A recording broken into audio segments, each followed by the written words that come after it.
నేడు ప్రారంభమైన పార్లమెంట్ వర్షాకాల సమావేశాలు. పహల్గామ్ దాడి, ఆపరేషన్ సింధూర్పై ఎంపీ చామల ఆసక్తికర వ్యాఖ్యలు.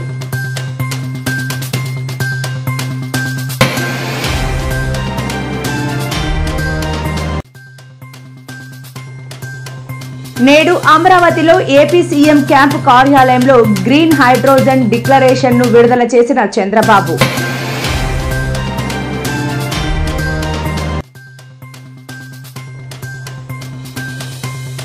తెలంగాణలో పలు గురుకుల పాఠశాలలో ఫుడ్ పాయిజన్, ప్రభుత్వంపై మండిపడ్డ మాజీ మంత్రి హరీష్ రావు.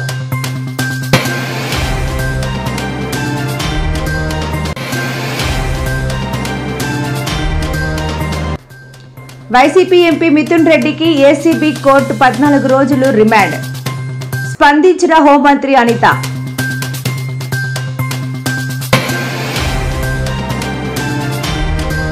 బీజేపీ నాయకులపై మండిపడ్డ కేటీఆర్, ఇష్టం వచ్చినట్లు చేస్తానంటే జరిగే పరిణామాలకు బీజేపీదే బాధ్యత అంటూ fire.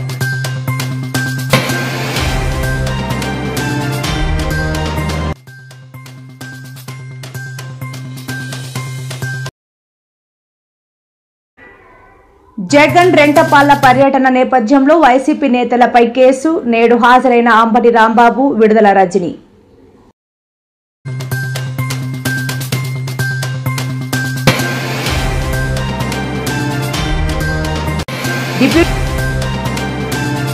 Deputy CM Pawan Kalyan పై రోజా సంచలన వ్యాఖ్యలు. జగన్ వెంట్రుక కూడా పీకలేరు అంటూ హాట్ కామెంట్స్.